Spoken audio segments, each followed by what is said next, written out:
Good evening, everyone. This is Random Encounter. This is Alvina. And Selbek. Give me 1 second there, because on the screen you're coming up as... There we go. I'm a snake. Slithy little sneaky snake. And welcome to our post-mortem for the May 2024 Valiant Gamers Game of the Month, EarthBound. It was Go ahead. You first. I was going to say it was really great to watch you play this game. I really enjoyed myself. Well, it was a lot of fun to play it. It's one of those weird experiences where I'm like, I don't want this game to end, but at the same time, I'm really excited to get to the Post-Mortem to talk about it to you guys. Yeah, I was really glad for you to have played it. Nice, and it surprises me so much that neither of you had had a chance to touch it here. But that is going to give you guys some unique perspective here, because I played this game back when it was new, and when I was still a kid, and now I've replayed it a couple of times. This, I think, probably being my second full playthrough since the olden days. So that also gives kind of a perspective of its own. So I'm kind of wondering how our experiences for the game are going to cross compare. And also, what's up, Grimace? Hello, Grimace. Yes. And everyone else in chat, thanks for tuning in. Yes. And please, if you see any video or hear any audio issues, don't hesitate to shout in chat and let us know, because ultimately we do these for you. Yeah, please nag us. For viewers like you. Indeed, and as you can see at the top of your chat, there's a link to our website if you are interested in what we're doing here or like the stream and been keeping up with the VODs and want to find out more. You Popeyed there for a minute. I did just a little bit. Only second for shame, Zach Prower. Zach is one of our old school Valiant gamers from back in the day. Yeah. I know that guy. I definitely know that guy too. I think we all know that guy. I had the pleasure of actually meeting him in person one time. It's quite nice. Yeah, he's a good dude. So yeah, I'm hoping Cancer, one of our community members, shows up here. Unlike the evil nasty Cancer, our Cancer's he's a pretty nice guy. We're always happy to see him metastasize.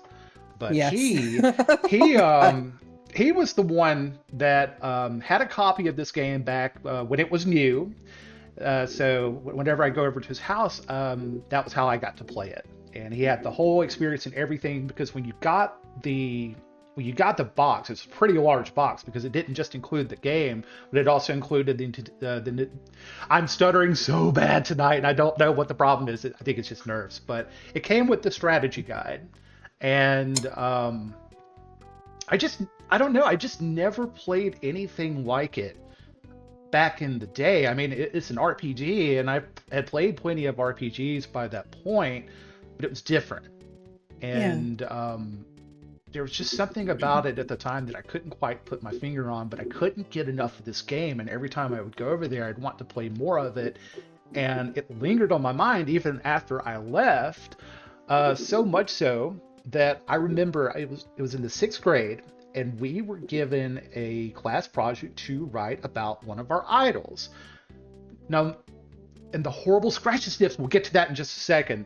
So, yeah, I had to write about one of my idols, and mind you, I didn't have a whole lot of information to go on, because this was just prior to me getting on the internet.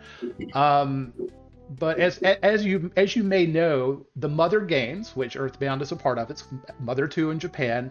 These games were created by a guy named Shigesato Itoi, and Itoi is he's a bit of a weird dude. He's kind of this polymath Renaissance man. I mean, he's had a background in doing things from like copywriting for advertisement, writing books with the likes of Murakami.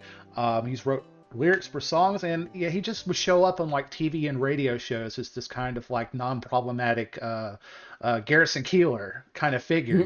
Just whenever somebody needed somebody that had a weird experience, Itoi was your guy to go to. And I just found this guy so fascinating that I remember writing this paper about how much he influenced me, because at the time, I mean, if you grew up in the 90s and you had experience with video games, chances are every kid that was playing video games back then wanted to try their hand at game design, and I was no different.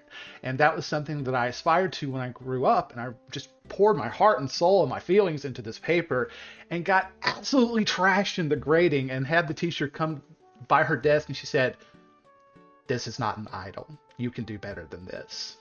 And I remember getting a D for it, and I was heartbroken because I'd put a lot of effort into this. I was not really, I was not the best student in terms of like my classwork grades were fine and stuff. My homework grades left a lot to be desired because I would go home every day and just be like, I've done my 8 hours of school. Y'all don't get any more of my time. The rest of this time is for me.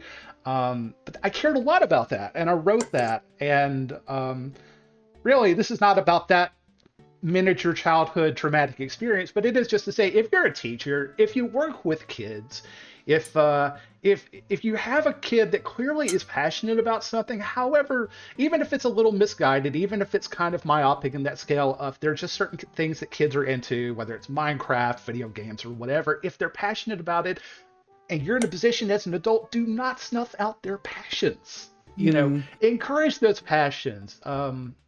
Because you never know where they might go. But anyway, that's okay, because things turned out for me in the end, and Miss Dennett is dead. I was gonna say, nah, dog. Just love Michael Jordan and call it a day. So yeah, I don't know that I could say now that Itoi is one of my idols, but again, it's the perspective of a different era. And the chance to come back to this game at a different stage of my life was really appealing. And it had a different vibe when I played it now versus when I played it as a kid, but both vibes were quite good. Just different, you know? Yeah. Teacher Post-Mortem, let's go. Sometimes the jokes just write themselves. So now you guys didn't play this game when it was new. But obviously, I think anybody has probably heard of this game, you know, even back in the day, if you didn't have a chance to play it. What were your impressions of the game back in the day? You hadn't touched it yet. You weren't really familiar with it. What did you think of it? And what are some of your thoughts now?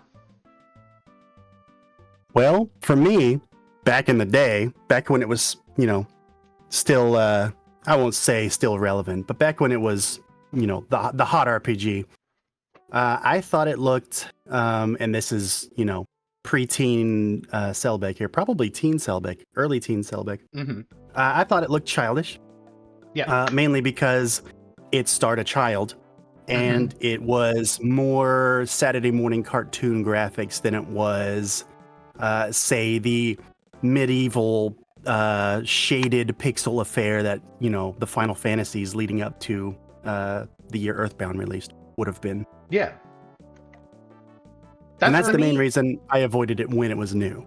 That's an understandable take. I had that specifically here in my notes, that this game makes the decision to not just go with the hand-drawn style. It does feel like it was hand-drawn by a child, in a way.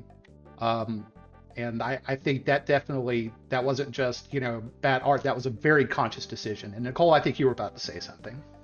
Yeah, I was just going to say, so for me, I did not have a Super Nintendo, so I missed out on a lot of things even being on my radar. That's right. I keep forgetting about that.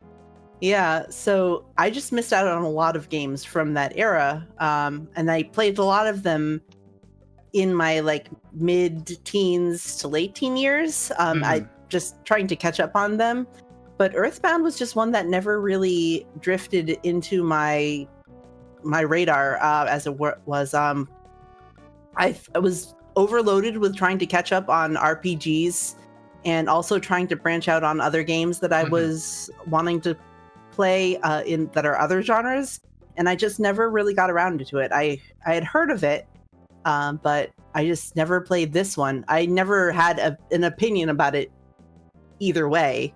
I never thought it looked childish or stupid or bad, but I just never was like, oh, I need to play that.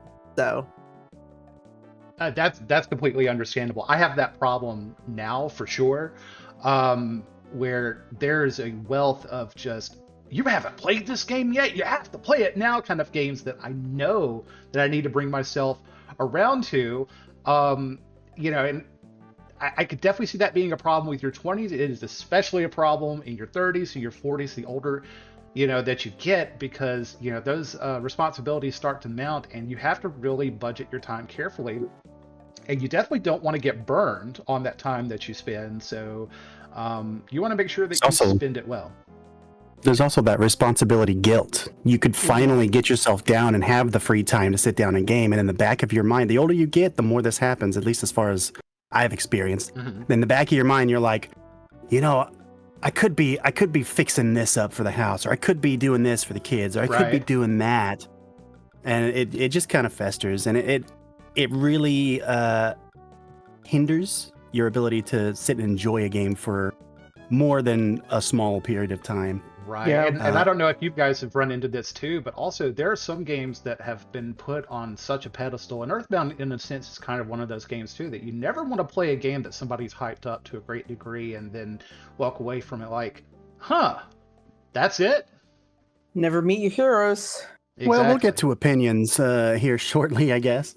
Okay. Well, I mean, yeah, I'm definitely looking forward to hearing that. I don't expect that everybody that plays EarthBound loves it. I think it is very different, but its differentness also can, if there's a certain kind echelon of game that you expect or things that you expect out of RPGs, EarthBound sometimes reinforces it, but mostly it subverts it. And you might enjoy that, like me. Other people may not care for that as much. They may want something that's closer to the Final Fantasy or Dragon Quest experience, and that's fine too.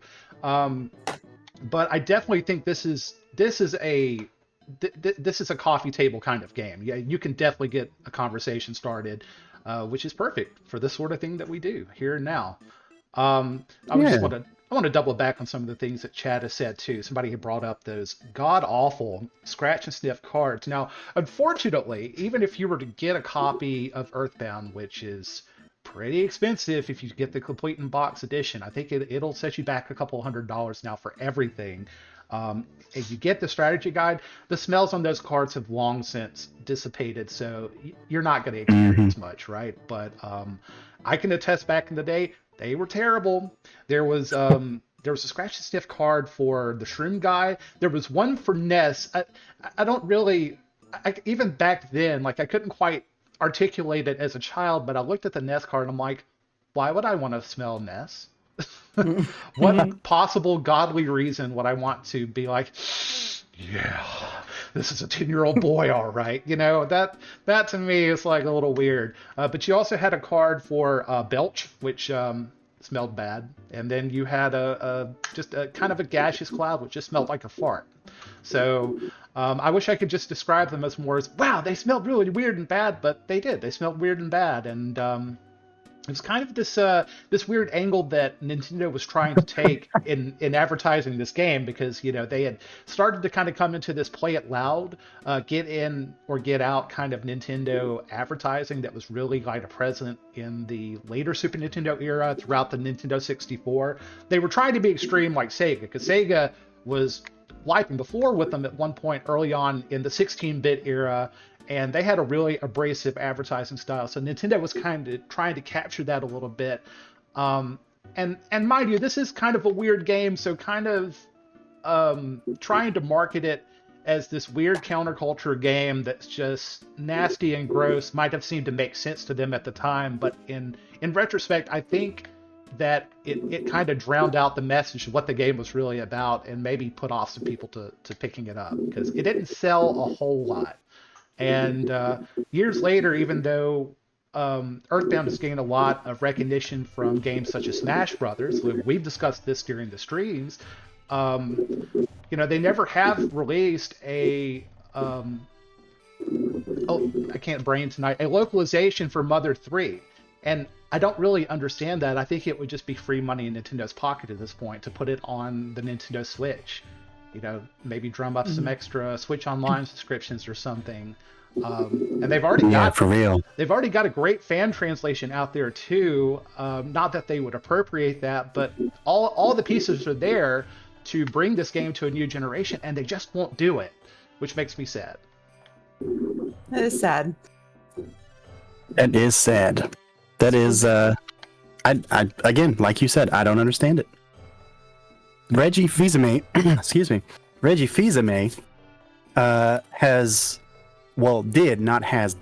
did his best to try and get that going, to make it a thing before his retirement. because they kind of teased the fan base a little bit with the robot chicken thing on one of the E3 presentations. We got a and little. We got a yeah, and little feedback. Give me we got a one little second. feedback. I'm gonna try to bump his volume down just a little bit. Would you say something now for me, Scott? Something now for me, Scott. Okay. You keep talking, I'll keep playing with that. Chat, if that sounds better, just let us know. If it sounds worse, let us know. Okay. Sorry, continue. You were talking about Reggie Fils-Aimé. Oh, yeah. In an interview in, I want to say, 2018 or 2019, someone asked him if we could actually see Mother 3 get released officially in English, and his response was, talk to me about it again next year, which led people to a lot of hope. That time came and went, and nothing came of it, and then he retired as the president of NOA. But the chance is out there. He set it up. He put the pins up. Someone's just got to bowl the ball to knock them down and make the people happy. I hope so. I mean, I think clearly the game is very much present in the Nintendo zeitgeist, that they're not willing to let people forget about it. They keep constantly bringing it up again in Smash Brothers and other Nintendo media. So it's not like they're trying to pretend that the series doesn't exist. So I definitely hold out hope for an official Mother 3 release at some point. But shy of that, I'm definitely eager to try out Mother 3 now because I haven't played that before. I played a little bit of EarthBound Beginnings, which is available on the Nintendo Switch. And that ROM is, I'm not suggesting you go and download it, but if you're less savory in your morals than we are, then it's floating out there if you were curious to check that out. But Nintendo had produced an entirely translated game, kind of just ready to go back in the day. But I know they and other developers like Square Enix had other games kind of in the pipe for the NES, but the Super Nintendo was just right around the corner, and it didn't make a whole lot of business sense to put all of this advertisement and work into getting these old NES games out when your new system's right there, and they really need to be putting their focus there. So I think that's what happened to EarthBound Beginnings, is it was just about ready for launch, and it just never quite made it. So thankfully, at least Nintendo was nice enough to give us that game, and I think they also gave some quality of life things because it is very grindy compared to EarthBound. I will say EarthBound seems to be a little bit more even-keeled in its difficulty compared to the original, and I appreciated that. Not to go on a tangent, but that is almost the exact same story for Star Fox 2 as well. Yep, the 64 was just around the corner, and it just breaks my heart. Like, you have these completely ready games to go, and I understand back then it made a little bit more sense. You don't want to spend, millions of dollars on cartridges that may not move. It is at least good that online is kind of a thing now, and you can put those games out there for people to enjoy. But again, Nintendo, Mother 3, please make it happen. So, out of curiosity, was this around the time that, because you mentioned Nintendo was trying a more aggressive, kind of like intense, extreme marketing campaign, which I remember. I remember that. But I was a Sega girl through and through back in those days because I had a Genesis and I really loved it. Was this around the same time that Sega went from Sega to Sega?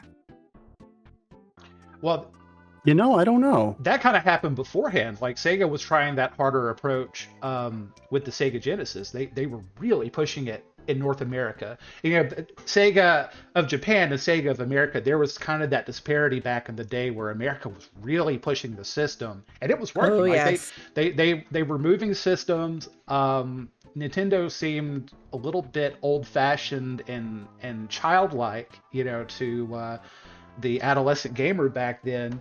And so Nintendo's marketing approach for this game and the games that came afterwards definitely was a response to that. Yeah, I don't want to turn this into a stream about Sega and its many horrible choices and Nintendo and its many interesting choices, because that's not about this. But I just was kind of curious when you mentioned that. No, that's fair. And I mean, I don't think you can really talk about this game and not bring that up at some point. Yeah. Because the reason that this game kind of enjoys a cult status but didn't get more mainstream popularity, I strongly believe, was because Nintendo had a certain angle that they wanted to push it, but it seemed just kind of counterproductive. It's like, this game stinks, don't play it. And most people were like, well, okay then. Okay. All right, we won't. Yeah, very well then. Great Post-Mortem, everybody. But that's All right, I still haven't. that's a shame because, again, you know, you hear the story behind the development of EarthBound and all the work that went into this and all these little quirks that lie under the surface here, and it's just a shame that more people don't get a chance to enjoy it, or at least appreciate it. Even if you don't enjoy this game and it's not for you, I think there's a lot here to talk about, right? One thing in particular is just how much music this game samples. And I'm talking about like pop music, Beatles, John Lennon, that sort of thing. This game samples a lot of it, and you may not even realize it. There's a lot better resources here than I think that we are in a position to provide. I will do this though. I'm going to put this link here in chat.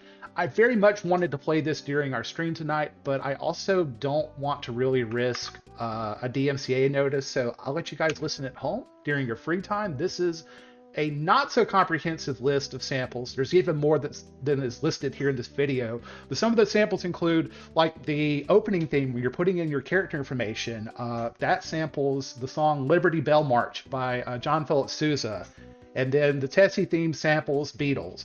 The Soundstone samples John Lennon's Give Peace a Chance, and then the Megaton Walk samples a track from Sgt. Pepper's Lonely Hearts Club. And that's not comprehensive. There's even more samples and influences here, to the point that it's funny that Nintendo is so litigious and goes after people for using their IP, but the amount of damn near copyright infringement that was going on here is kind of wild and ironic. No, it's fair use. It's fair use. Sure. Try to tell that to them. Sure, Jan. Sure.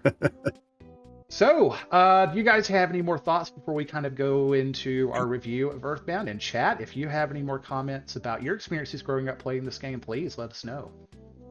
Zach made an interesting comment. I was actually going to say this.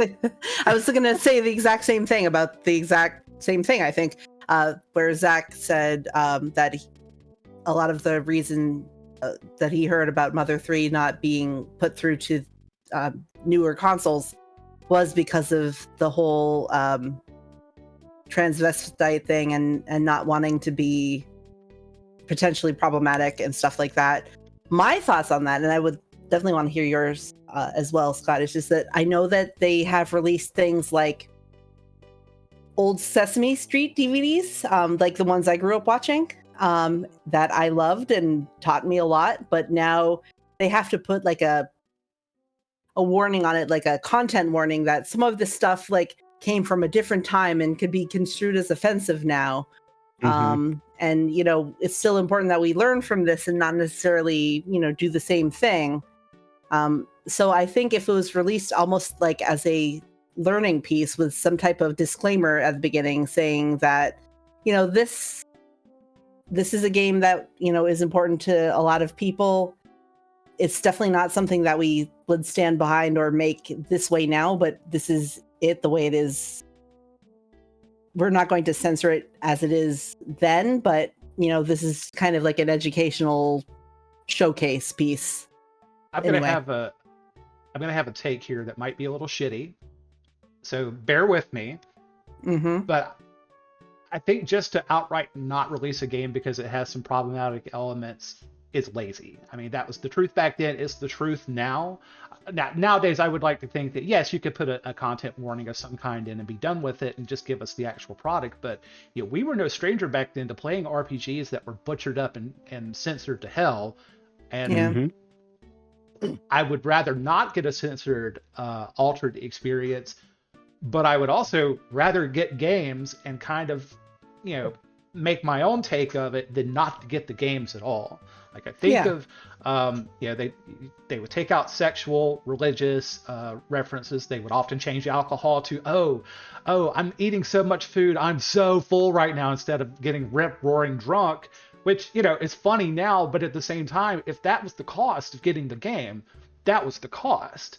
And better to go through that than to not get the game at all. And I just think that sort of thing could have just been fixed in the localization. Maybe change it, alter it, and then maybe down the road kind of get a more proper experience. But that's just my take. I wish they had just decided maybe we can make a couple alterations here that are suitable for the audience at the time, than to just not bother with it all. Because it seems to me like that's something. I mean, they talk about Birdo in Super Mario 2. Yeah.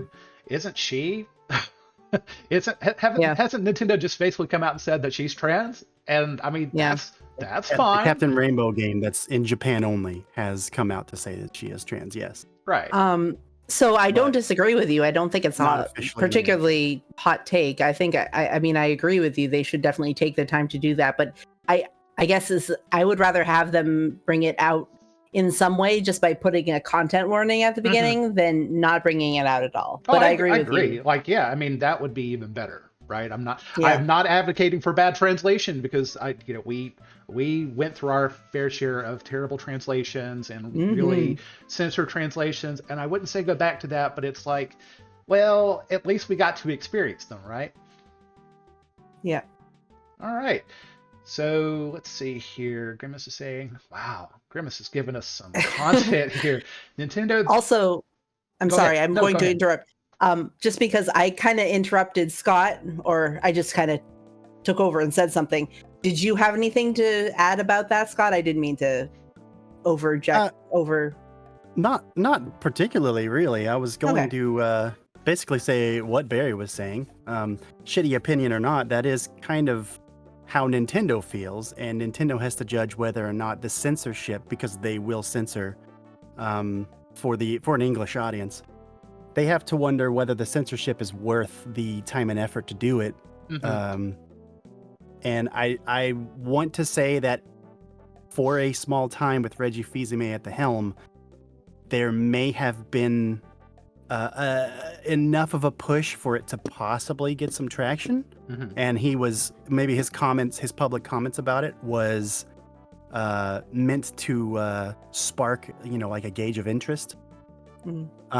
But I personally don't think they're going to release Mother 3 unless they take the time to censor things. Fair enough. You are bleeding a little bit, by the way. That is Barry. Oh, sorry about that. Yeah, well, that's fair enough. Hopefully we get a chance to see it, censorship or not. Grimace, definitely not ignoring you. I did read all of that, and that is fair. EarthBound Zero, EarthBound is not a remake of the original. It's a sequel, but it feels so much like a lot of the major beats from the original EarthBound were brought and modernized, and all the rough edges were polished off, that if it is a little bit like playing a remake in a way. And I think that trying to use a 30-year-old NES game to judge interest in Mother 3 is probably not a good idea too. But again, if we get it one day, I'd be very happy to see it. But if not, the fans have you covered, and you can enjoy it in English. So do yourself a favor and go check it out. I will definitely be doing that soon myself. Nice. I personally, just me, definitely advocate downloading a ROM and playing a game that you can't get a hold of. He said it, not me. He said it, not me? He definitely said the thing, though. But, I mean, again, it's like if Nintendo's not going to make it available to the fans, it's hard to feel bad about it.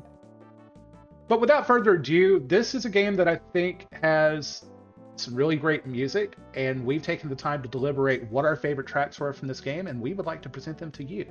Would you guys in chat like to hear some music? Here in the voice channel, would you all like to hear some music? I cannot wait to hear some music. Well, I hope so. You guys picked them out after all. Well, without further ado, let us share Team VG's picks for EarthBound, May 2024 Game of the Month.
Woo! That was a journey. Good It was stuff. a tear to my eye. Was. So I have a lot of thoughts about this game, but I would prefer to go last. Why don't we say ladies first and go Nicole? Why don't you tell us your thoughts about the game overall and how you would rate it? The game overall, I had a lot of fun watching it. I'm kind of sad that I didn't play it more contemporarily. Mhm. I think I would have enjoyed it a lot, especially back in those days. One of the things that I like about games like this was that it really is unique. Like you said, it Mhm. is an RPG, and there are a lot of elements about it that are like other games, but there is a lot to it that makes it stand out. Yeah. And I like anything that stands out. If it's, good quality as well, I really can appreciate that. And I do like something that has a lot of little details that you can easily miss. Yeah. But for people who are being observant, um, they will see it and it kind of enriches that experience. And I think that this game was really full of that. So I For definitely sure. appreciated it and I liked it. I got a lot out of it. I found the music to be very compelling. I really did like a lot of the pop culture references in it. Mhm. As most of the people who know me in chat know, I am obsessed with the Blues Brothers. So naturally, I really loved the Runaway Five and their music. That's one of the reasons why I chose I could hear the Good Friends, Bad excitement in Friends. your I could hear the excitement in your voice when we were on stream talking, and then they showed up there. I'm like, yeah, this is gonna hit Nicole like a sack of bricks, and it happened. I was like, nailed it. Yep. Yep. And I knew that they existed. I knew about them, Yeah, but it was really nice to see them in context, instead of just like a in their couple element. Yeah, instead of just like some smash trophies or something like that. So Yeah. I really enjoyed it. Are we at the point where we're giving ratings or we could save that for a Sure. bit, but that seems like Oh, okay. pretty good summary. Was there anything that you didn't like about the game? um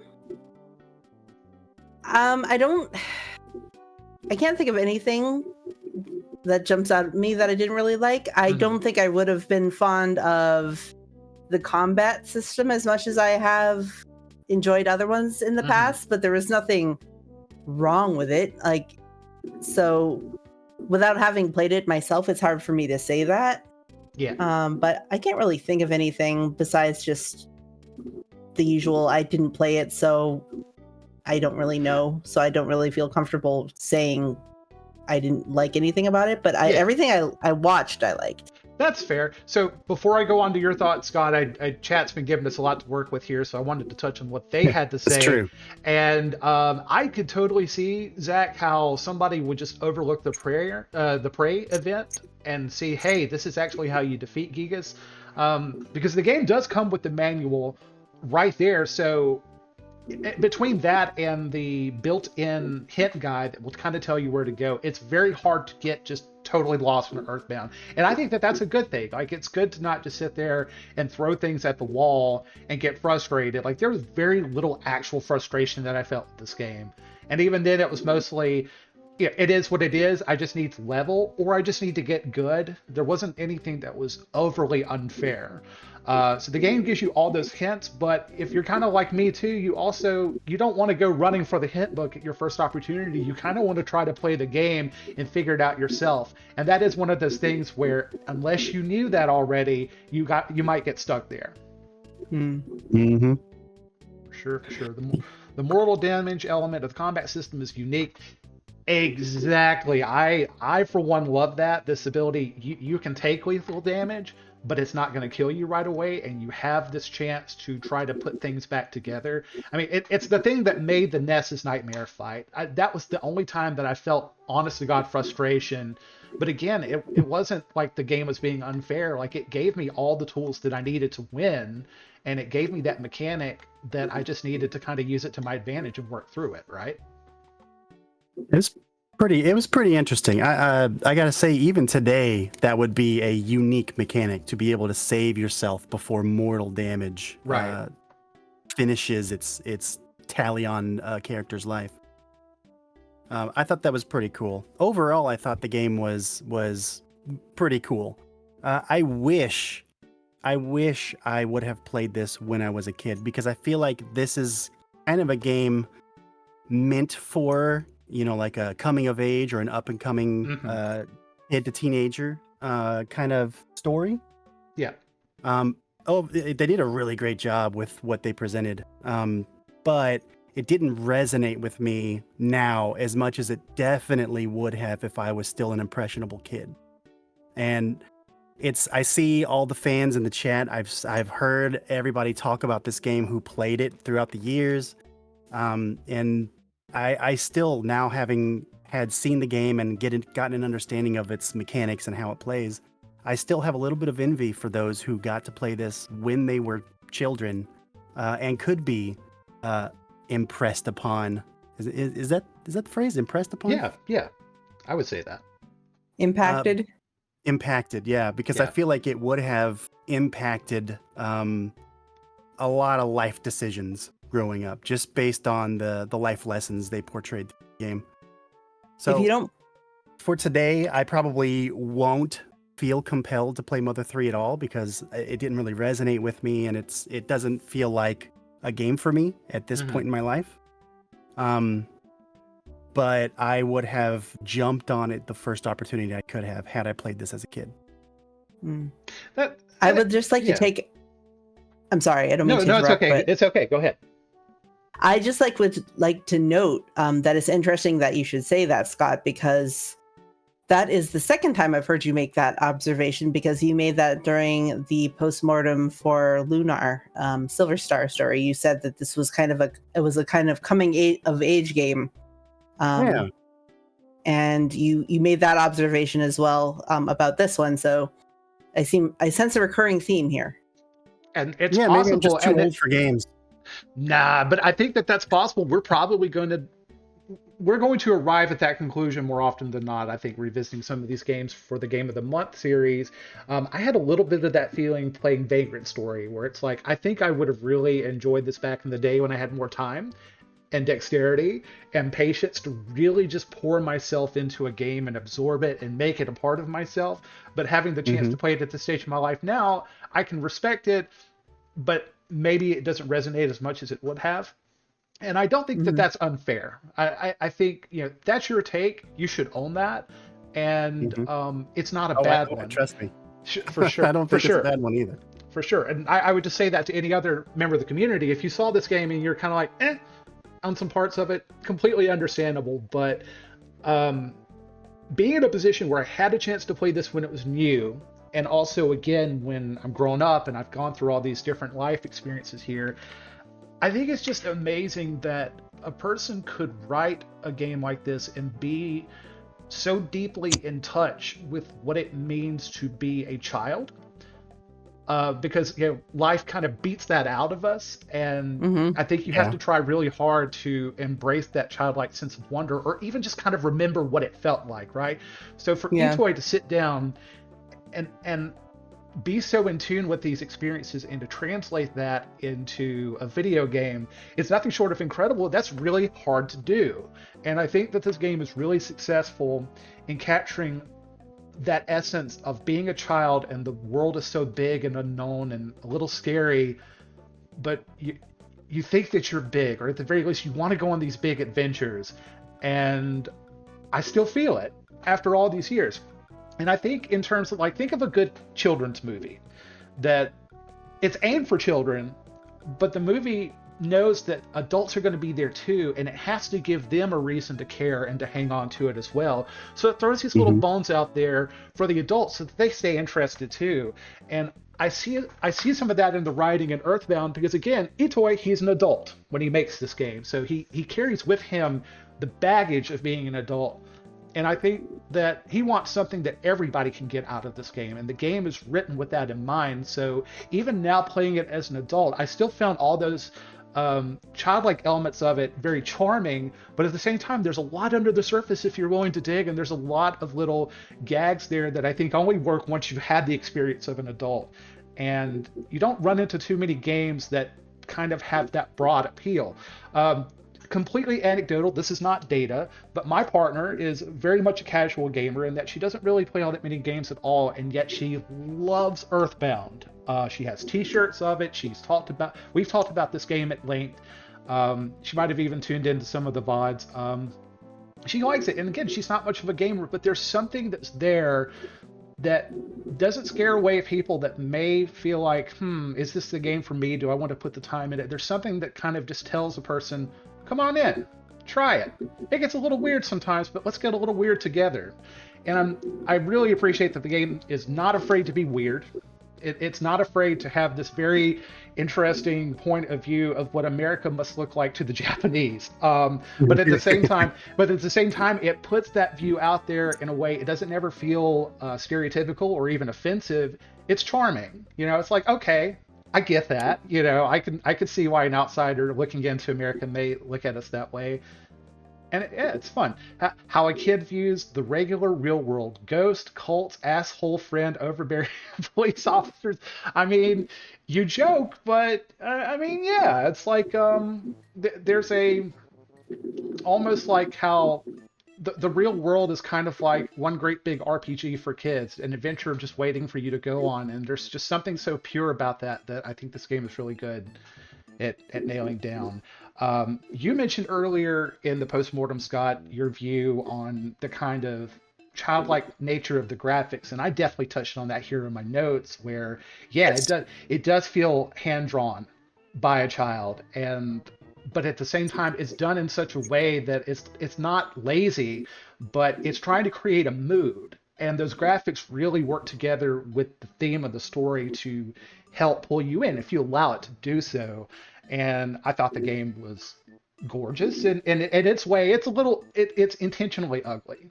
Like in much of the way we find pugs adorable. They're just designed to be just as ugly and yet cute at the same time, and the game owns that. But it does that with all these beautiful colors. That's an incredible analogy. My dad would always say something was so ugly it was cute. Exactly. Yeah. It does that really well, but at the same time, there are just some parts of it that are just genuinely beautiful. We can't talk about EarthBound without those battle backgrounds, and they're just so psychedelic, and they're just so trippy. And there were just times where I'm like, I know I've got to move on because people are watching the stream, and we've got places to be, but I just want to sit here and listen to this trippy, jazzy music while just zoning out to the screen, because I couldn't take my eyes away from it. It was an interesting use of backgrounds in this game. Just to focus on that for a split second. Mm-hmm. The almost Mode 7, but maybe not quite, kind of psychedelic, striped or patterned background that's waving in and out and flashing different colors.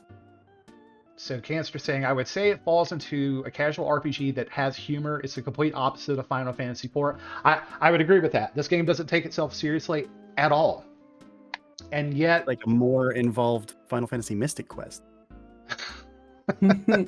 Mystic Quest, truly. It's a shame that that's not been made our game of the month yet so far. You guys keep I freaking hope so, because that is probably, in terms of childhood memories, that is probably my favorite RPG. Don't get me wrong, Final Fantasy IV is my favorite Final Fantasy of the SNES era, but Mystic Quest holds such a special place in my heart. And it's got similar to how EarthBound does with yours. It's got such a great soundtrack too. Ever. It's wonderful. Yeah, EarthBound doesn't take itself seriously, and yet there are serious themes there if you're willing to read between the lines and really just try to understand what it is the game's trying to tell you. Itoi's own experience is talking about the themes of this game, like Gigas, for example, that traumatic presentation of him as this kind of unknowable, horrifying being. I mean, it's like Lovecraft for kids, right? That experience to the eldritch horrors that can't be understood. He's mentioned that his influence for the kind of unknowable horror that is Gigas came from a movie that he accidentally happened onto when he was young in a theater, and he thought it was, and I hate to use this, he thought it was an insult of a sexual nature, but it turns out it was actually a murder. But a child sees something like that, and they don't have any point of reference to compare that against, and even if just a little bit, it scars you. Yeah. And still being so in tune with that feeling all those years later, he was able to express it in the form of Gigas, and that's a very interesting way of presenting like what childhood trauma must feel like. But yeah, I mean, there's just things that are going on under the surface of this game, but it's not so far up its own asshole that it wants you to take in all of that. That's up to you if you want to do, but it doesn't. It's not preachy in any sort of way. It's just like, here it is. Accept me for my weirdest and my wackiest, but make whatever take you want. And Itoi has such an avid following in Japan. Not necessarily a broad or large following, but those who where his games have resonated, they basically, at least as far as I understand it, follow him to the ends of the earth because of his stance and his take on things in life. Exactly. Really remarkable. So what did you guys think of the music? I'll go first because I think I'm going to have the lowest opinion of them all, and we're just going to get that out of the way. A lot of the music that I thought was good, I recently realized are actually revamped versions of songs from the first game. And it kind of stands in line with this kind of being not a remake, not a remaster, but more of a retake on a story he tried to tell with the first one. That's a good way of putting it. And that's fine. I gonna be honest, at first 2 streams, I was not a fan of the majority of the music. It was all over the place, and my ears just couldn't take going from a simple town theme to a jazzy, almost I think Cancer mentioned earlier, almost pornographic type theme, flip-flopping through all that stuff.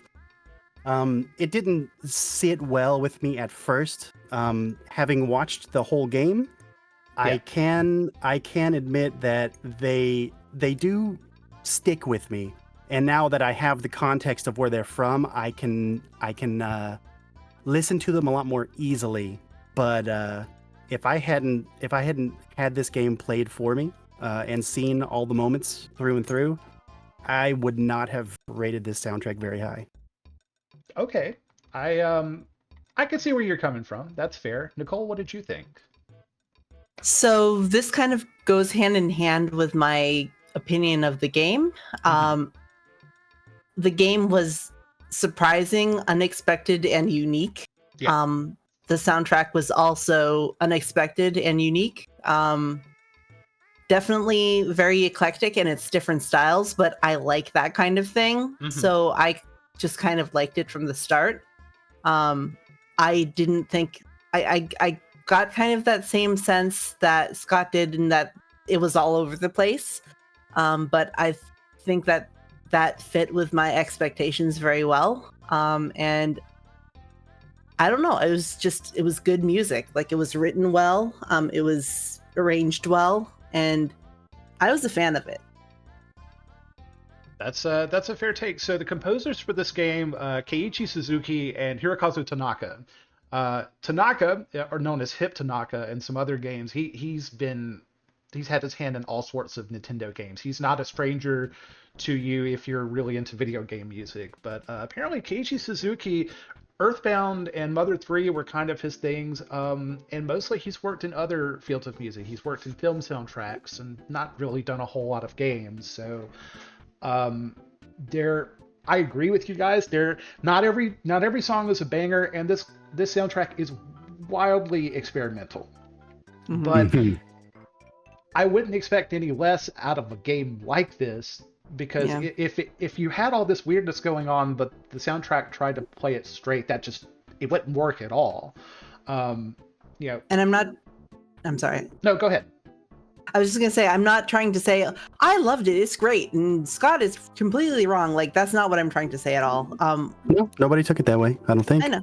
Right. Well, No, but I'm just saying, it was experimental and it was unique, but I have a tendency just to like things like that anyway. Like I'm one of those weird indie movie fans, so I like weird. I like David Lynch. I like all of the stuff that makes people take a second look and go, I just tend to gravitate towards that kind of thing anyway. So it Mhm. wasn't really unusual for me to like it, but I can understand why you wouldn't. Not saying That's you I, not a wouldn't. bad comparison. Again, it's like Earthbound is very much Babby's first David Lynch slash Lovecraft experience, kind of distilled in a way that's weird enough to make you go but not so weird as to traumatize you as a child, but to get your feet wet for greater things to come. Right. yeah, Cancer makes a good point. Hmm. In my opinion, where I kind of like more thematic soundtracks that all Hmm. kind of match the same vibe. Uh, like I was saying, I wound up, respecting and mostly enjoying the tracks for the game in a nostalgic sense because it really fits the mood of the game. Exactly. Yeah, agreed. I just don't think that this game would work with. I'm sure Uematsu, if he sat down, it's like, hey, you're going to compose your take for Earthbound, could do something that's weird and wonderful because that guy's got some interesting musical taste too that I'm sure he could leverage on. But I really appreciate that this game is willing to go outside of your comfort zone. I felt that as a kid too, where it's like, this is not music that I would sit down and put in my CD player or my cassette tape and necessarily listen to, although that is more the case the older that I get. But I respected that it was unlike anything else I had heard in any other game that had come before it. You know, we played our fair share of games even back then, and we played some games that were great with fantastic orchestral soundtracks, and we played some games that were very mid with phoned in lazy soundtracks, poor samples, especially on the Super Nintendo. Super Nintendo had this SBC 700 sound chip designed by Sony that, when put in the right hands, could give you Bach, could give you Mozart like compositions. But most developers never reach that potential. Like they would use these piss-poor sound drivers, they would use terrible samples, and just phone it in. Like I can't think of a better way to put it. But I appreciate the fact that nothing in this game feels lazy. Not as graphics, in spite of looking childlike, it's deliberate. They did the Yep. things that they did on purpose. Nothing here feels lazy, and the music on top of that is willing to go that extra length, right? Um, Not every song is a banger, but the density of good songs that you have here is strong. And even the lower key music fills out the middle and hits those emotional notes that the game is trying to go for. And Yes. to me, it's just nice to hear it sound. I love Final Fantasy. I love the Final Fantasy series of music. I love Chrono Trigger. This game is not trying to be those things. Mhm. It's walking to a beat all of its own, literally and figuratively. And I think that's why you have the 16-bit generation that was just rife of incredible role-playing games. To say nothing of the 32-bit era that came after that, when the floodgates came open for RPGs in the West, right? And yet, amidst all those games, with something wonderful to bring to the table, there's still a space for Earthbound that, amongst all those, it stands out. It stands out doing a thing of its own. And to me, that's why one of the many reasons why this game is so memorable to me. Um, and just sitting down today, listening to the soundtrack one more time before I committed to what my picks are for the Team VG picks, it was hard. It was hard to narrow because we usually get about two songs, right? And trying to pick two that I'm like, I can say for sure these are the ones that made me feel the most was hard to do. So for a game to do that to me means a lot. Yeah. I Yeah. was very curious because I was the first of the three of us that chose her two songs. Mm-hmm. And I was really kind of curious to see what everyone else would pick because I was kind of watching because there were other songs that I wanted to pick, and I wanted to make sure that all of the songs that were on that list were kind of covered, as it were. So I was interested in seeing what your picks were, Barry. I didn't know what yours were, but you did eventually send us the whole list that you were doing. But I saw what Scott's pick were, and I was like, okay, so it does cover a lot of the things that I had thought of. But it is a really good soundtrack, and it was hard to choose. It was hard to choose, and like I told you earlier, if you had not picked those songs, I probably would have picked those too, especially the Good Friends, Bad Friends track. It's got just so many of the little bits and pieces of EarthBound soundtrack. It is the best of the best of the soundtrack. If to not pick that would have been a disservice to everyone. All right, that's I think we've pretty much summed up everything that we liked and didn't like. I mean, if I didn't really like anything about this game, there's very little, and mostly some of it probably figures into the technical limitations of the Super Nintendo. You had Satoru Iwata working on this game as well, and that guy's a fucking legend. I mean, oh my god, is he ever? There's all kinds of stories about the miracles that he worked on games like Pokemon, and this game was no exception too. When they were having some technical issues trying to get everything that they wanted in this game in there, he was the VIP that helped make it happen. So again, pour one out for our homie Satoru Iwata. This game probably would not have been possible without him.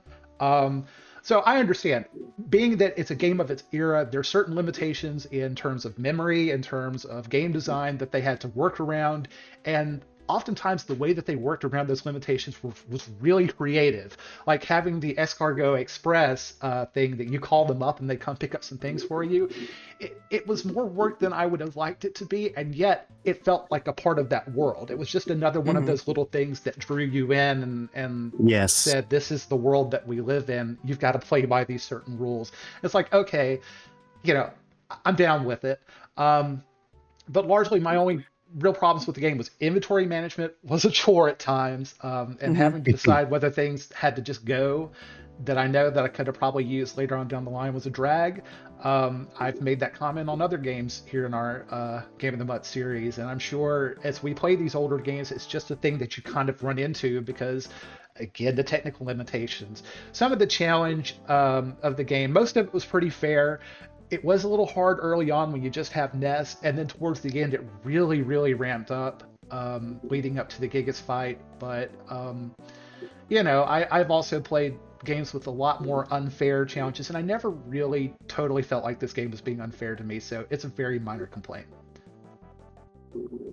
Yeah, I gotta give a lot of respect to any game who finds a way to make its mechanical shortcomings part of its world and keep it consistent to give that world a more immersive experience from the mechanical gameplay perspective.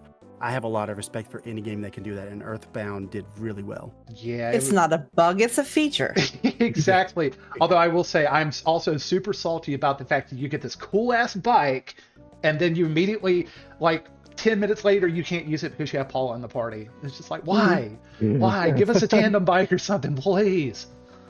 But alas, Cancer says the fact that slugs dropped salt when you beat them, and Ness's father never runs out of money to deposit into your game. The game is, it's the little things, Listen, I have a theory about Ness's father. Go on, we want to hear it. Ness's father is the picture man, Mr. Fuzzy Pickles himself. That's my theory. Oh, that's spicy.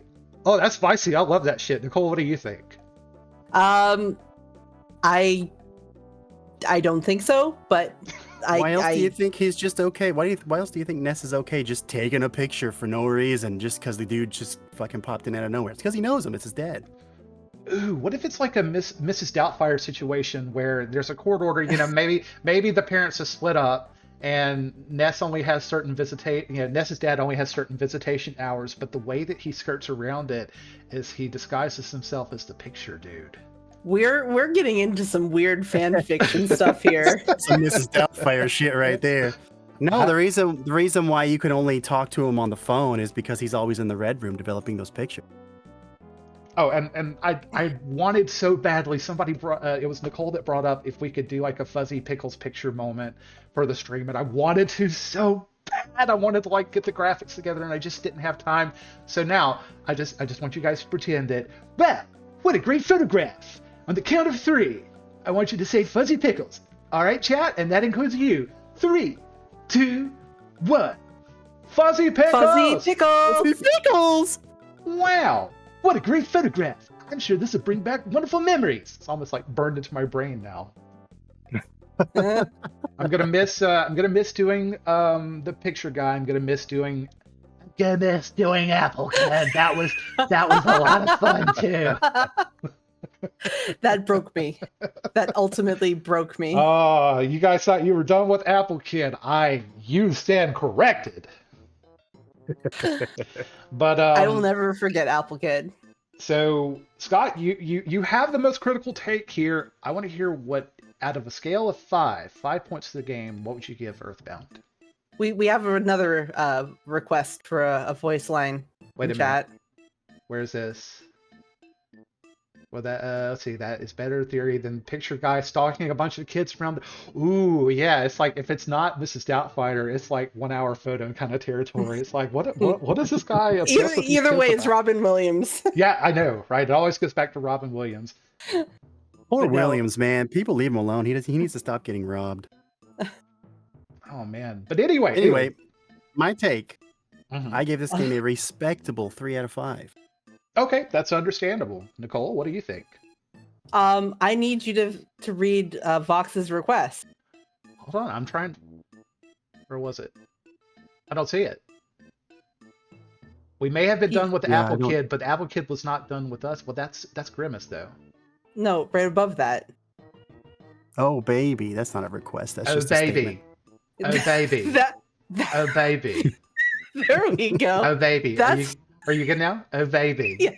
Did you Oh come? baby, Oh baby. oh baby. Oh baby. Did you come? Oh baby.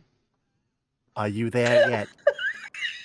I regret deeply that's not how I started doing the voice, but I'm glad that that's how I ended doing the voice. And for viewers that watch this VOD after the fact, if you have no idea what we're talking about, look up, go Google Rocco's Modern Life, Oh Baby, and be prepared for an afternoon long rabbit hole if you don't know what I'm talking about, because it's fun. Okay. Oh So- baby, oh baby.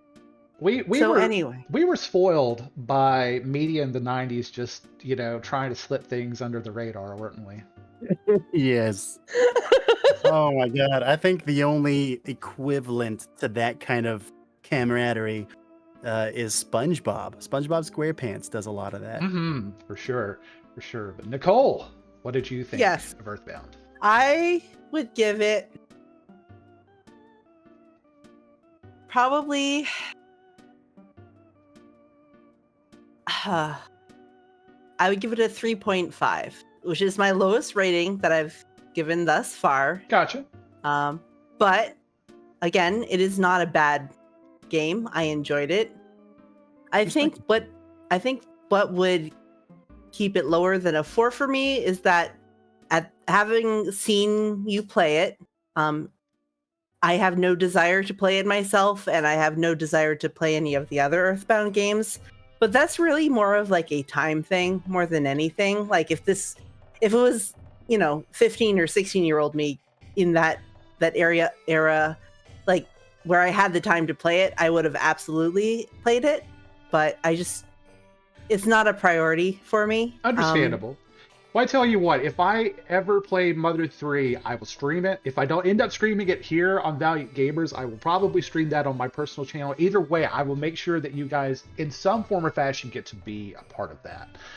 Yeah. And that's understandable. Look, guys, these are two very busy people. I'm kind of busy in a way too, but I'm a little bit flexible. But these guys got shit going on. The fact that they take the time to come here and bring this entertainment to you, I'm really grateful that you guys do spend the time that you do have on Valiant Gamers. And again, we would be nothing without our community, but I couldn't do this by myself. So the fact that you guys care as much about this too, I feel like I'm the least busy.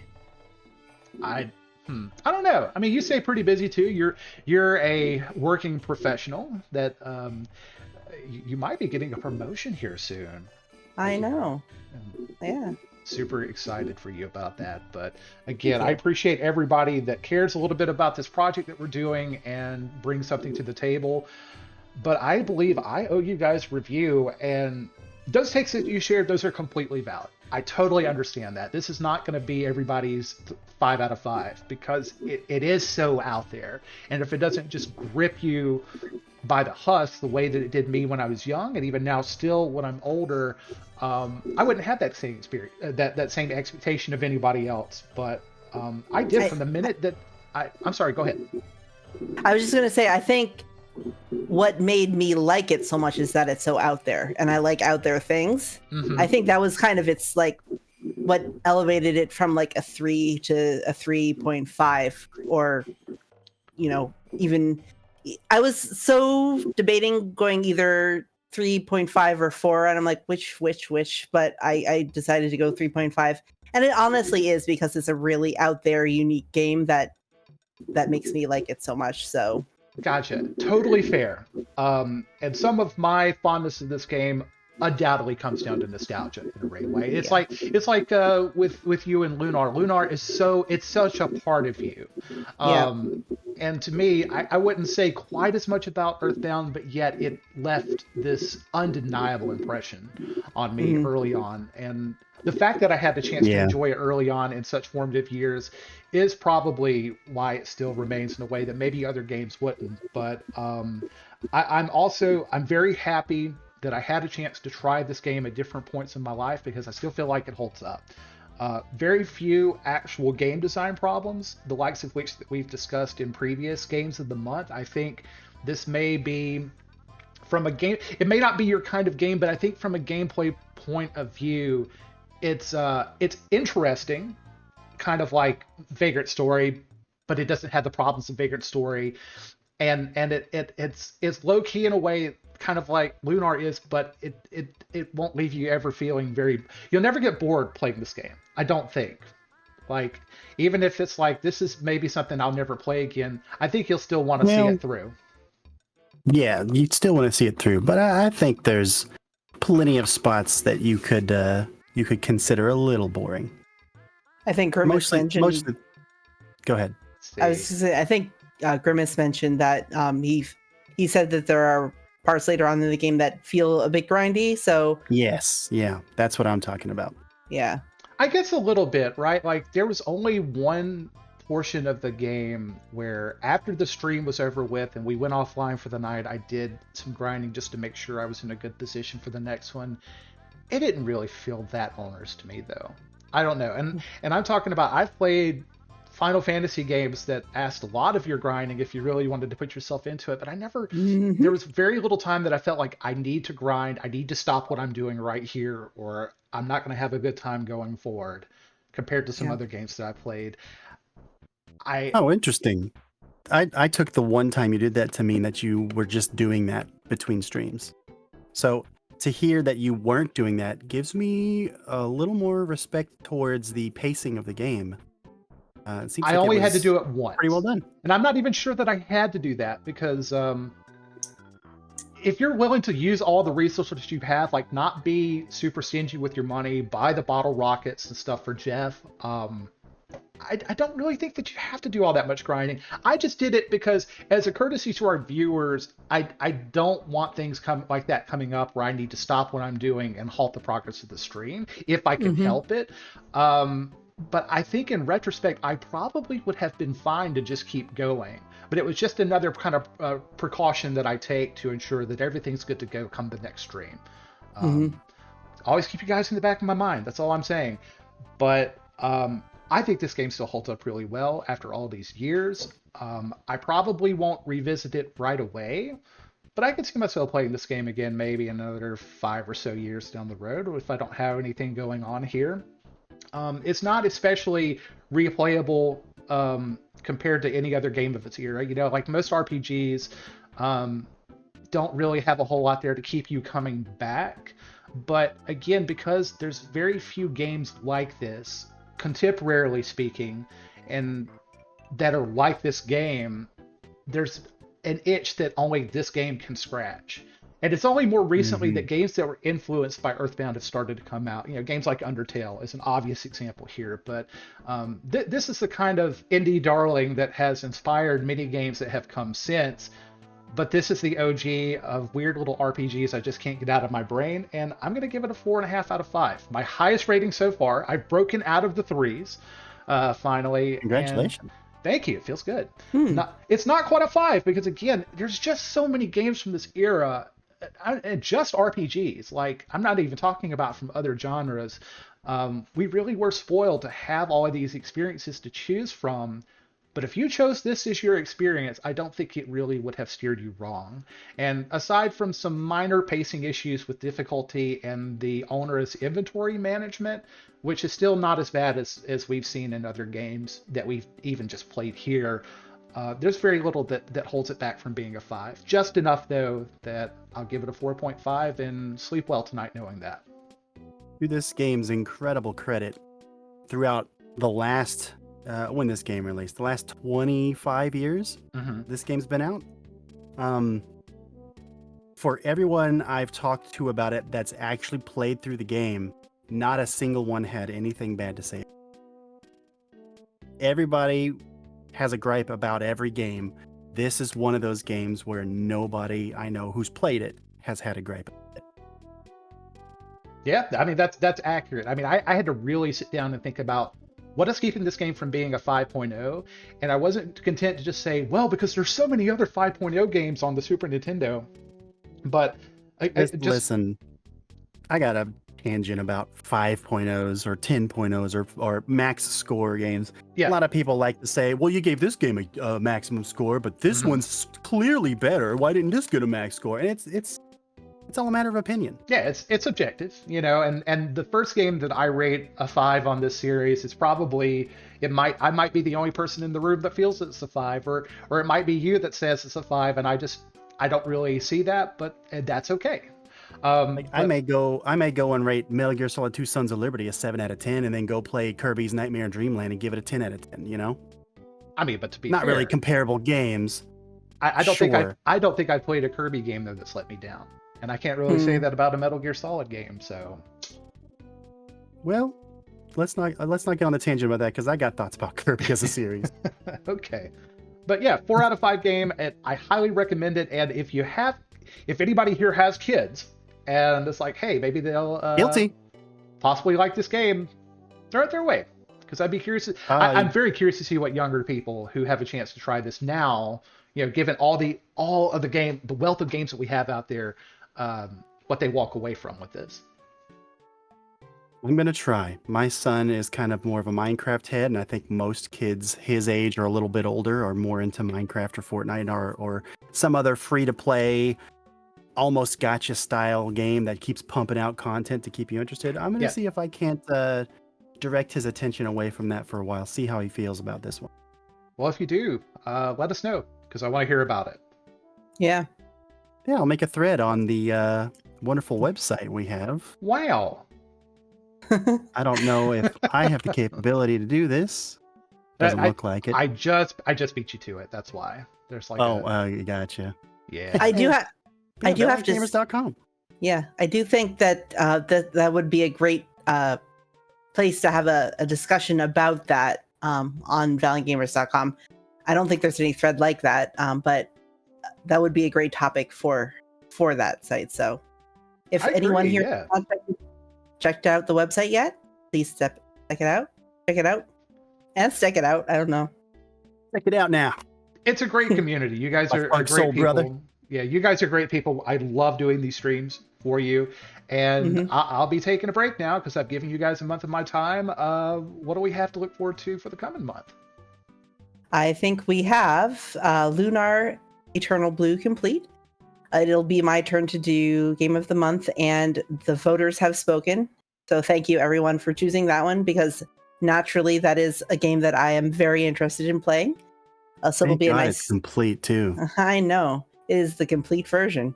And that one, it really is. Unlike Lunar Silver Star, which has had, 5 different iterations on different platforms over the years, there really has only been a few for Eternal Blue, and that was the last one. So it'll be really good. I think anyone who enjoyed the first game, it'll be fun to revisit and you learn a lot more about the world of Lunar, meet some new characters. Maybe not quite as iconic as the first characters, but also very good. The storytelling is good. The characters' ages are a little bit older than the first game, so it does have just an all-around older feel to it. How old are we And talking? I'm gonna say like 20s. Oh, thank God. Okay, we can look at the scantily clad pictures without feeling guilty. That's great. Christ. Yeah. She was 500 years old. So, I really invite everyone here to tune in. I'm going to be starting the stream this Thursday. Yes. It'll be at the usual time of 8:30 Eastern Standard Time. But starting the week after that, I will be going back to my original time for Silver Star, which was 7:30 Eastern Standard Time, just because it is a little bit of a longer game. So I just want to have that extra hour there. Absolutely. But yeah, I will be doing Mondays and Thursdays, same as before. And I look forward to seeing all of you there. I'm looking forward to it too, and I don't blame you at all, because even EarthBound is not the longest game that I've played by far, but these RPGs, they really ask a lot of your time, and we were kind of getting down to the wire and getting EarthBound wrapped up by the end of the month, that I had to do a Saturday stream just to make absolutely sure it was either Skunkworks! Right, He made it just in time. It's Just okay. in time for us to wrap things up. He came here and he saved the stream to remind us that we should save the game. And that whole thing was born because he watched my Lunar stream and saw me fail horribly and have to restart the game like twice, and Woof. a meme was born. So I'd love to see it. Our very first meme. I'm very excited to see Eternal Blue, because I played Silver Star Story Complete. Eternal Blue is totally new to me, but you did such a fantastic job with the Silver Star Story stream, and I know you're going to knock it. You're going to knock it out of the park for the next stream. She's put together some great graphics for the stream. It's going to look fantastic. It's going to play fantastic. Please show up and give her your support. I will. I can't wait. I'm really excited. Awesome. And Skunkworks brings up a point. If you did not make it to us live, but you happen upon this VOD, please come to ValiantGamers.com and let us know what you thought. We would love to have you there. So Yes. I think we said everything that needs to be said about EarthBound. So signing off tonight, this is Random Encounter. This is Alvina. And Selbek. And I hope you guys have a wonderful evening. Thank you so much for showing up to this game of the month, and we look forward to seeing you for the next one. Until then, so long. Fuzzy Peace out. Pickles. Fuzzy Pickles. Dang it. Fuzzy Pickles. That was awesome.